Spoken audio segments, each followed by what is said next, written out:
Baddies Caribbean episode 1 review part 2.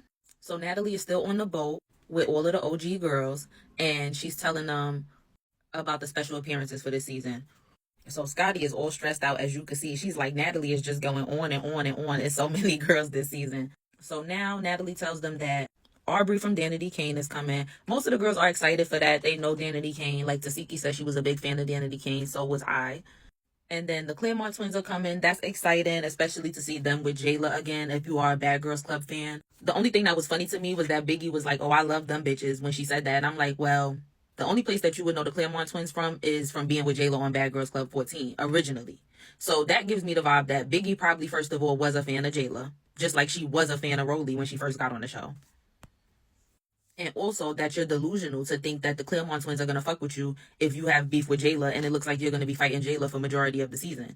Jayla and the Claremont twins went through something traumatic together. Getting their stuff ruined by those girls and jumped by those girls was a traumatic event. And they went on to sue a large network and win.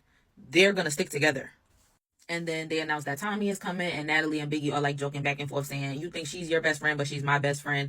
I know that Natalie and Tommy have beef, of course. I think Biggie and Tommy were cool on their season, but then Tommy basically like shitted on Biggie. So maybe Biggie felt the way about that because she always saying something to make her feel like shit. So I wouldn't be surprised. But I doubt that they're going to actually have beef. I think Tommy going to come back in the house and Biggie going to fall back in line. So then Natalie tells them Anna and Roelly are going to join us at some point once they heal up, and that she's going to meet up with Anna and Roelly separately tonight.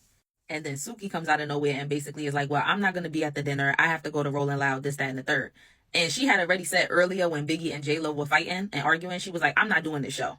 So I was like, is she going to stay? And once again, Biggie being a confessional gangster talking about, oh, Roelly's on the injured reserve list. Fucking with me, she might end up back on that list. Roelly just beat you up at the reunion. So Suki and Sapphire decide to have a solo scene to discuss everything that happened last season. And in my opinion, Suki just came to play in Sapphire's face because of what happened last season. And Sapphire honestly deserves it. Sapphire's not a real bitch. And I feel like she used Suki as a stepping stone. Because even if you watch Love and Hip Hop Miami, Sapphire was a guest on there with Suki. She was working in Suki's store that Suki has in Miami. And she stole clothes from Suki's store. So it's like she already had a history of not being a good friend. And now Sapphire is trying to say she was already talking to Zeus and that she bought Suki to Zeus and not the other way around. Like, girl, are you delusional? If anything, you probably went to Zeus and was like, okay, I can get Suki to come, which is like adding a sweetener to your deal for them to say, okay, yeah, we want y'all as a package. So Sapphire like, oh, we done talked about it off and on camera. I fucked up. And then on social media, she was like, oh, I even been watching Suki Kids since all of this happened, which is crazy. But like I said, you played in her face, so she probably was playing in yours.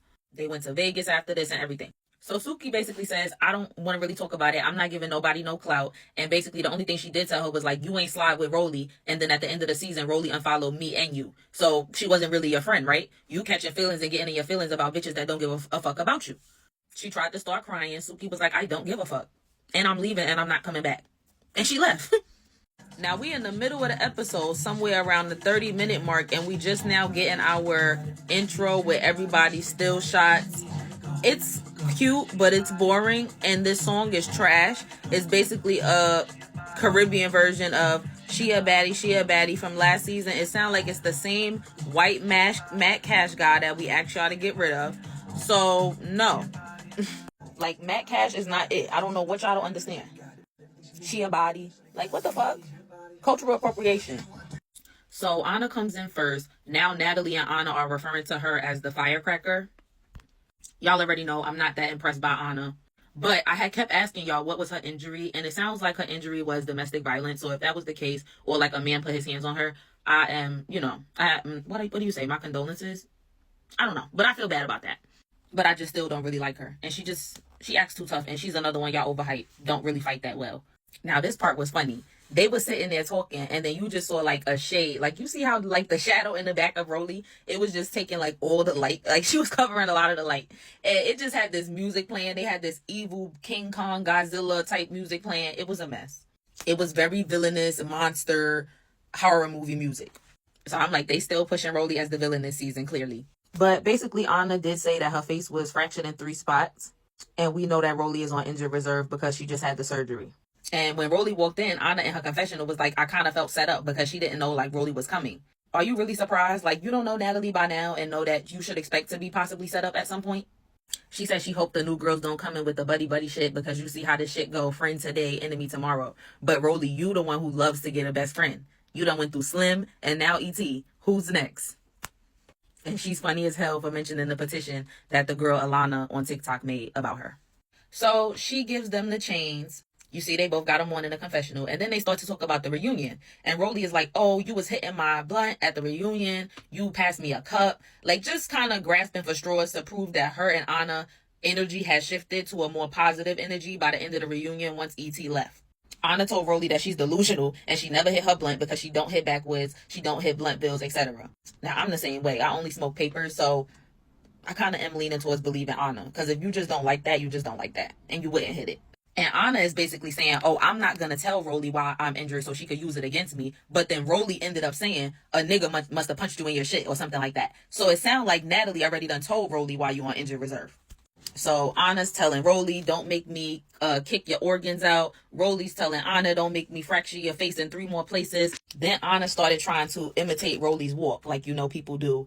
But then Roelly said, Anna, your pussy's hanging. And somebody had said, remember how when Roelly came in the reunion, she had kept saying sick pussy to Anna. And that was right after Stunner Girl had released those text messages saying that it was infections running through the Zeus camp between Lemmy, Anna, Scotty, Razor, etc.